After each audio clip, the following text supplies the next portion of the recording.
Hi, welcome to daily update. इस class में हम द हिंदू और इंडियन एक्सप्रेस के जितने भी one liner type current affairs रहते हैं उसे कवर करने की कोशिश करते हैं। आज है 26 दिसंबर और आज हमारी क्लास में टोटल में 14 न्यूज है जिसे हम आज की क्लास में कवर करने वाले हैं। तो चलिए शुरू करते हैं हमारा आज का क्लास का पहला न्यूज। हमारा आज का पहला न्यूज है इंटेल ग्रिड को लेकर। एक इंटेल ग्रिड है, कौन सा? नाट ग्रिड। इसका full form national intelligent grid. ये क्या है? ये एक सिक्योर प्लेटफॉर्म है जो इस्तेमाल किया जाता है पुलिस और अदर इन्वेस्टिगेटिंग एजेंसीज, एग्जाम्पल के लिए एनआईए और सीबीआई। इन इन्वेस्टिगेटिंग एजेंसीज के द्वारा ये प्लेटफॉर्म यूज किया जाता है। यहाँ पर जितने भी इंटेलिजेंस रिलेटेड डाटा रहता है वो प्रोवाइड किया रहता है। ठीक है। इसको लेकर जो न्यूज़ है वो है ये नाटग्रिड क्या किया है, एनपीआर के साथ रजिस्टर किया है। एनपीआर के साथ इसीलिए रजिस्टर किया है, एनपीआर में इंडिया का पॉपुलेशन के बारे में दिया रहता है। तो इससे नाटग्रिड को किसी भी पब्लिक का डाटा निकालने में या फिर कोई भी इंटेलिजेंस निकालने में आसानी पड़ेगी, इसीलिए नाटग्रिड एनपीआर के साथ रजिस्टर किया है। जहां किया है ये एनपीआर में 119 करोड़ रेसिडेंट्स का डाटा इंक्लूड है। नाटग्रिड का जो कॉन्सेप्ट बनाया गया था वो था 2009 में। 2009 मुंबई टेरर अटैक 26/11। इसके बाद नाटग्रिड बनाने का एक कॉन्सेप्ट दिया गया था, बट 2010 से ये स्टार्ट हो गया था। इसी के साथ एक और न्यूज है जो union cabinet approve proposal of conducting census, मतलब लास्ट सेंसस हुआ था 2011 में। नेक्स्ट होने वाला था 2021 में, कोविड के चलते नहीं हुआ, वो 2027 में होने वाला है। तो इसी के लिए जो आउटले रखा गया है वो है 11,718 करोड़। चलिए आगे बढ़ते हैं हमारा आज का सेकंड न्यूज की तरफ। हमारा आज का सेकंड न्यूज है नक्सलिज्म को लेकर। रिसेंटली एक माइंस लीडर को मार दिया गया है जिसका बाउंड्री था 1 करोड़। इसमें से जो निकल आता है हमारा न्यूज वो है गवर्नमेंट का जो रेजोल्यूशन है नक्सलिज्म को खत्म करने का, वो कब तक है? 31 मार्च 2026 तक में। ये होम मिनिस्टर के द्वारा डेडलाइन बनाया गया है। 31 मार्च 2026 तक में इंडिया नेशनलिज्म फ्री हो जाएगा। आगे बढ़ते हैं थर्ड न्यूज की तरफ। थर्ड न्यूज है पीएम मोदी को लेकर। पीएम मोदी अभी कहाँ पर थे? लखनऊ में थे।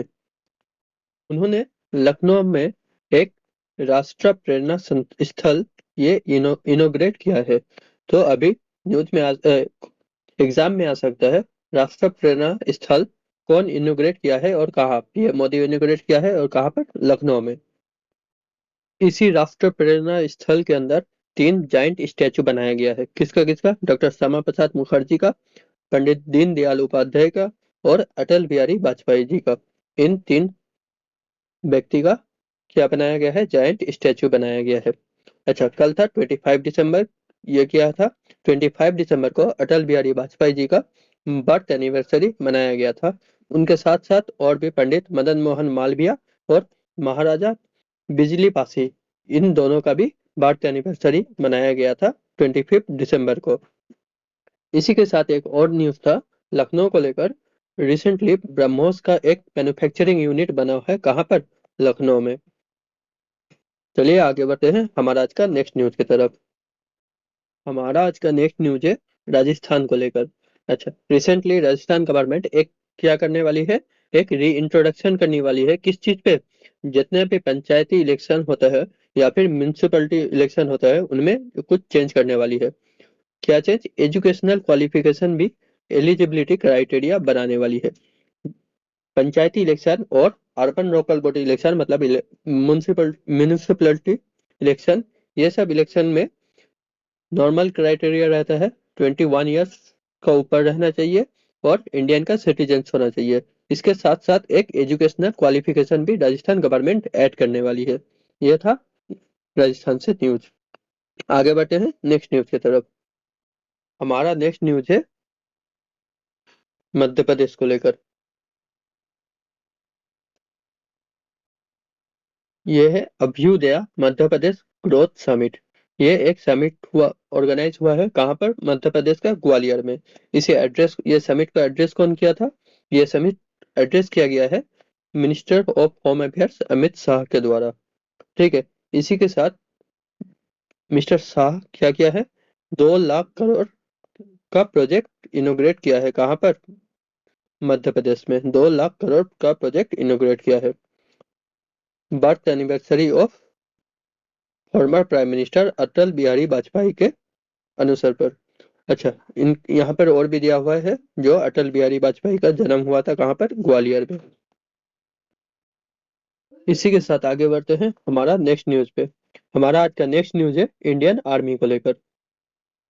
अच्छा, रिसेंटली इंडियन आर्मी का जो सोशल मीडिया यूज लेके जो पॉलिसी है उसको रिवाइज कर दिया गया है इंडियन आर्मी के द्वारा। क्या? Passive participation. मतलब पहले पूरा कंप्लीट बैन था इंडियन आर्मी के द्वारा सोशल मीडिया यूज करना। अभी रिसेंटली कुछ परमिशन दिया गया है, जैसे कि इंस्टाग्राम और एक्स, मतलब थ्रेड जो, जिसे पहले ट्विटर, जो ट्विटर था वो एक्स में चेंज हो गया है, और इंस्टाग्राम, ये दोनों प्लेटफॉर्म अब इंडियन आर्मी पर्सनल यूज कर सकती है। यहाँ पर क्या करने के लिए? व्यू करने के लिए और मॉनिटरिंग करने के लिए, मतलब कंटेंट देखने के लिए व्यू यूज कर सकती है।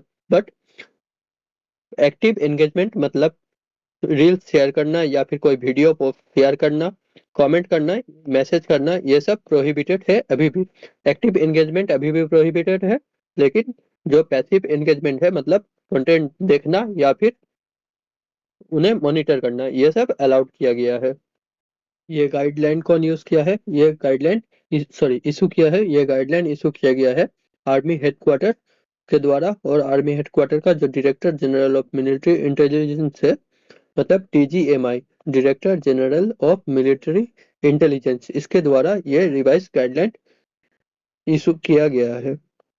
इसके साथ साथ और भी कुछ ऐप यूज करने का परमिट दिया गया है। कौन सा? स्काइप, टेलीग्राम, व्हाट्सएप, सिग्नल, ये सब नॉर्मली कम्युनिकेशन ऐप है, मतलब यहाँ से मैसेज या फिर कॉल किया जा सकता है।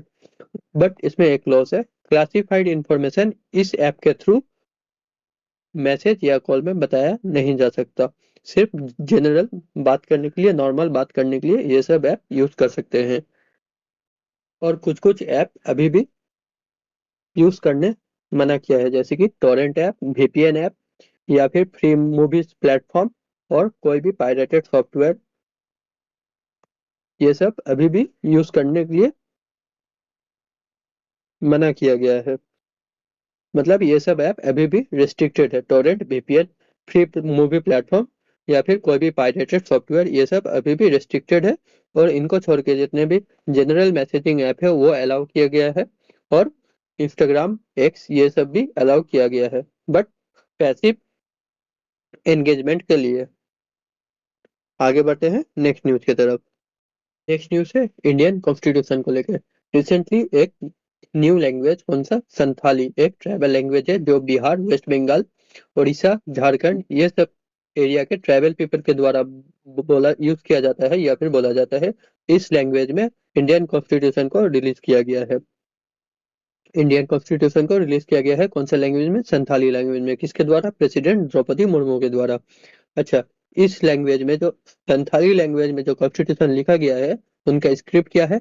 ओएल चिकी स्क्रिप्ट, ये स्क्रिप्ट में लिखा गया है। आगे बढ़ते हैं नेक्स्ट न्यूज की तरफ। नेक्स्ट न्यूज है एंटी टेरर कॉन्फ्रेंस को लेकर। रिसेंटली एक एंटी टेरर कॉन्फ्रेंस हुआ, जिसे इनऑग्रेट कौन किया था? होम मिनिस्टर अमित शाह ने। कौन सा कॉन्फ्रेंस का नाम क्या है? Anti terror conference. इसको ऑर्गेनाइज कौन किया था? NIA, national investigation agency. ये कॉन्फ्रेंस 2 दिन तक चलेगा, और इसमें जो सब्जेक्ट इंक्लूड है वो है foreign jurisdictions, collecting evidence from foreign jurisdictions, digital forensic data analysis in counter terrorism investigation, और इफेक्टिव ट्रायल मैनेजमेंट सिस्टम, और emerging hybrid threat to national security, मतलब टेक्नोलॉजी का यूज करके जो नेशनल सिक्योरिटी को थ्रेट पहुंच सकता है, ये सब के बारे में ये सेशन में बताया जाएगा और इनके ऊपर डिस्कशन होगा। ये था एंटी टेरर कॉन्फ्रेंस के ऊपर न्यूज। चलिए आगे बढ़ते हैं नेक्स्ट न्यूज की तरफ। नेक्स्ट न्यूज है एक रिपोर्ट को लेकर, मेडिकल रिपोर्ट को लेकर। रिपोर्ट का नाम क्या है? Annual report on medical certification of cause of death 2023। इसे रिलीज कौन करता है?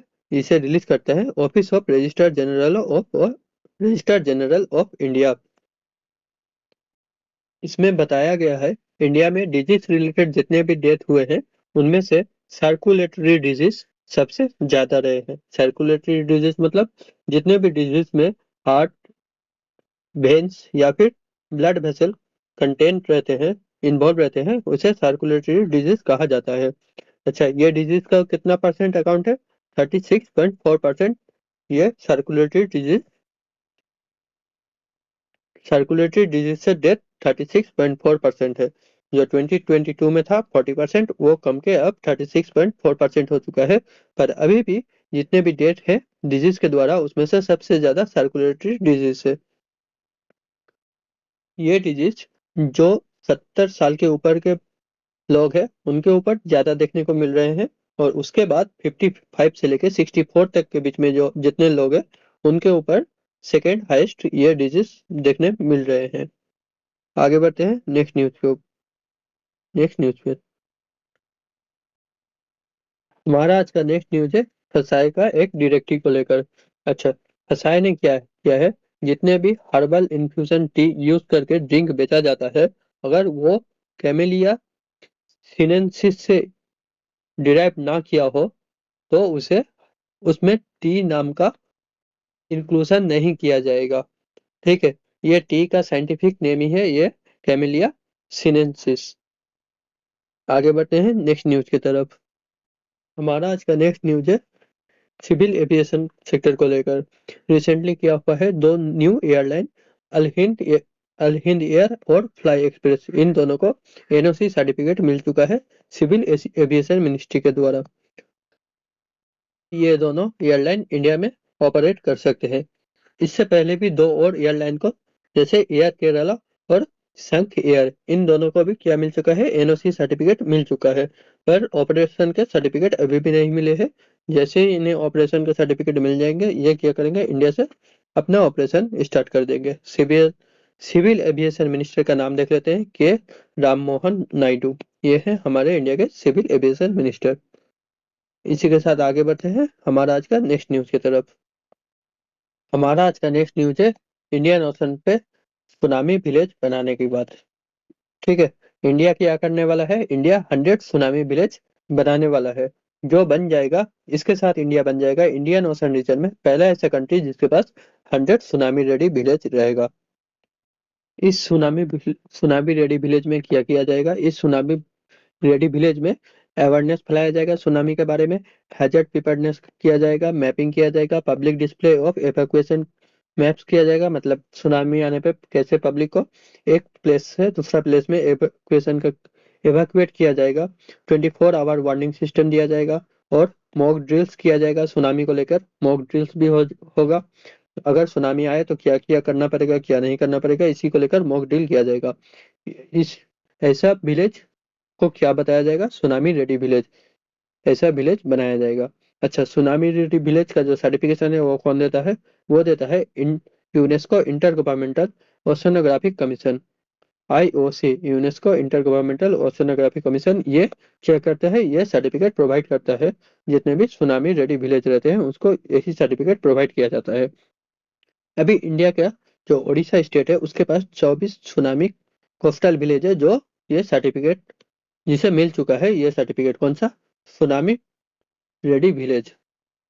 अच्छा, उड़ीसा और क्या करने वाला है? उड़ीसा और 72 विलेज को सुनामी रेडी विलेज बनाने वाला है। उड़ीसा के साथ साथ और कुछ कुछ स्टेट जैसे गुजरात, केरला, आंध्र प्रदेश और एक यूनियन टेरिटरी अंडमान निकोबार, ये भी अपने आप को इस लिस्ट में शामिल करने वाले हैं। केरला ने भी प्रपोज किया है अपना 9 विलेज को ऐड करने के लिए इस लिस्ट के अंदर। ठीक है, आगे और भी है। इसी में एक सेंटर का बात बताया गया है, कौन सा? Indian tsunami early warning centre. ये कौन ऑपरेट करता है? ये ऑपरेट करता है Indian national centre for ocean information service, जो हैदराबाद बेस्ड है। ठीक है, ये ऑपरेट करता है कौन सा? Indian tsunami early warning centre.